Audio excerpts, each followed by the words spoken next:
Welcome to part 6 of the Basic Training Booster Pass Edition. Today we're going to cover everything you need to know to play SHROOM Ridge on 150cc.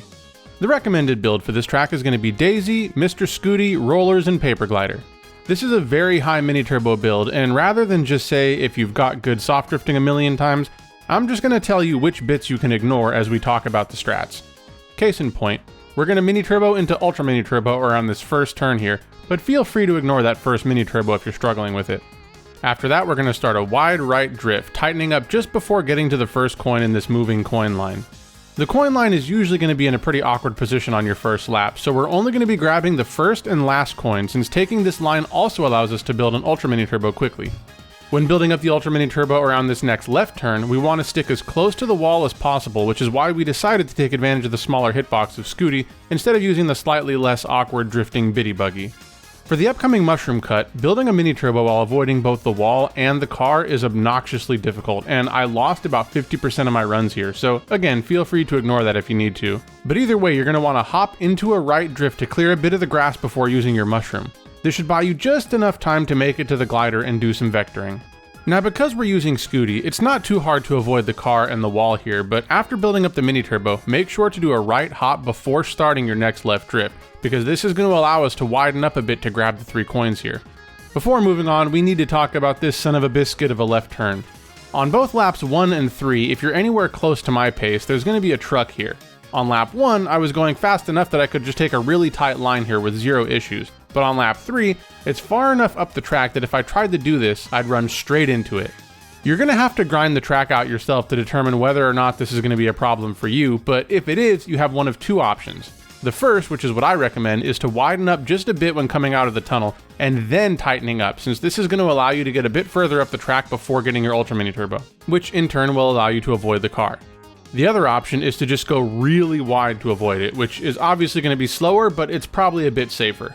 Now at the end of lap 1, we're going to take the next 2 turns exactly how you think we should, but you're going to want to delay the release of your mini turbo until you get to the second coin in this moving coin line here, because this is going to allow you to grab the second and third coins with your final right drift. Then after building a super mini turbo, you'll be able to grab your last 3 coins at the start of lap 2.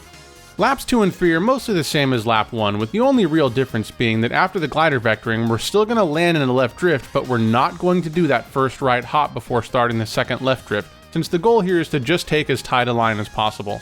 The world record takes most of the same lines as I do, but they replace a lot of the mini turbos with super mini turbos and the ultra mini turbos with double SMTs. Probably goes without saying that all of this is ridiculously precise, and any deviation from their lines at all is going to result in you face planting straight into a wall.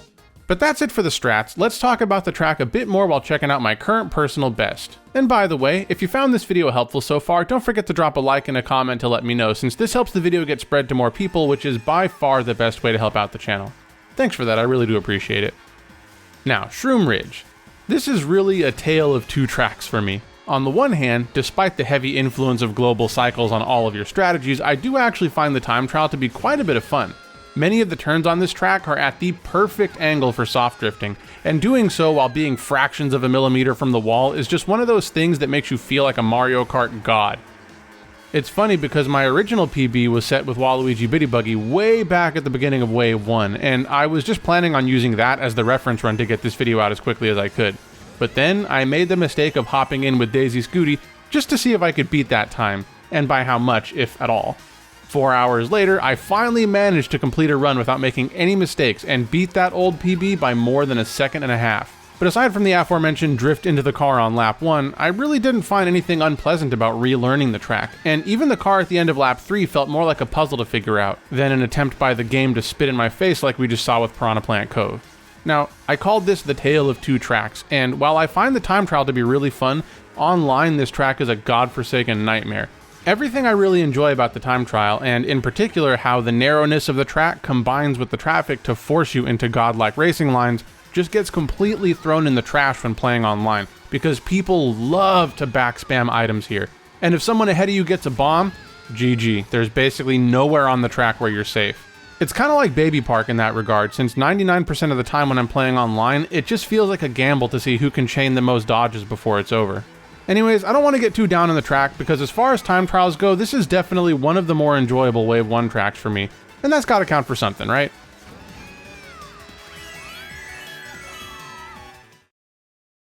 And that's everything you need to know to play Shroom Ridge on 150cc.